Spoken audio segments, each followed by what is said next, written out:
কিছুদিন আগে আমাদের সেনাপ্রধান বলছিল যে এই আধুনিক শিক্ষায় শিক্ষিত হতে হবে দেশকে, বেদাতে ভরে গেছে। এই ব্যাপারে আপনার কোনো আছে কিনা? উনি বেদাতের প্রসঙ্গটা আমি এখানে না বলে আমি শুধু এইটুকু বলবো, উনি এর আগে যে কথাগুলি বলেছেন, উনার ইনিশিয়েটিভটা যেটা, উনার উদ্যোগটা ভালো, উনার রিয়েলাইজেশনটা গুড, এটা আমি কিন্তু সাপোর্ট করি। উনি বলেছেন যে ব্রিটিশরা ষড়যন্ত্রমূলকভাবে ডিভাইড অ্যান্ড রুল পলিসির অংশ হিসেবে তারা একদিকে মাদ্রাসা শিক্ষা ব্যবস্থা, একদিকে জেনারেল এডুকেশন, এই দুটাকে ভাগ করে দিয়েছে। মাদ্রাসা শিক্ষার মধ্যেও কিন্তু বিজ্ঞান প্রযুক্তি শিক্ষা দেয় নাই, মানে জীবন ঘন শিক্ষা দেয়নি। আচ্ছা, আর জেনারেল এডুকেশনের মধ্যেও দুর্নীতি, ধোঁকাবাজ এদের শিক্ষিত হচ্ছে, এগুলি শিক্ষা ব্যবস্থার গলদ। তো ঔপনিবেশিক যুগের শিক্ষা ব্যবস্থার ত্রুটি, বিচ্যুতি ইত্যাদি নিয়ে তিনি যে প্রসঙ্গটার অবতারণা করেছেন, এটার সাথে কিন্তু আমি একমত।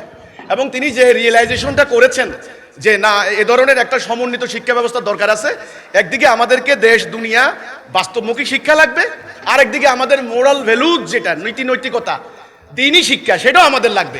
এ দুইয়ের সমন্বয়ে সমন্বিত একটা শিক্ষা ব্যবস্থার তিনি যে কল্পনা করেছেন, সেটার জন্য আমি ওনাকে সাধুবাদ জানাতে পারি। আর দ্বিতীয় অংশটা আপনি বলেন যে বেদাত, তো উনি যদি আসলে নামাজের মধ্যে বেদাত, মুনাজাতের বেদাত, এই যে কথাগুলি বলেছেন, এটা যদি তিনি টু দ্য পয়েন্টে বলতে পারতেন তাহলে ভালো হতো। এখানে মিশ্র প্রতিক্রিয়া সৃষ্টি হয়েছে।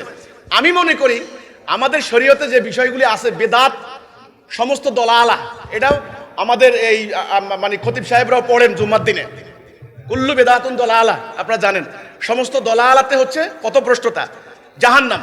তাহলে বেদাতটা কি?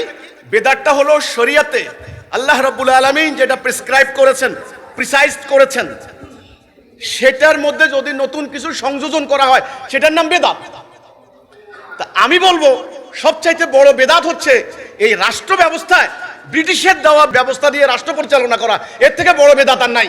উনি যেটা বললেন নামাজে বেদাত, মুনাজাতে বেদাত, এটা অত্যন্ত মাইনর বেদাত, অত্যন্ত লেস ইম্পর্টেন্ট বেদাত।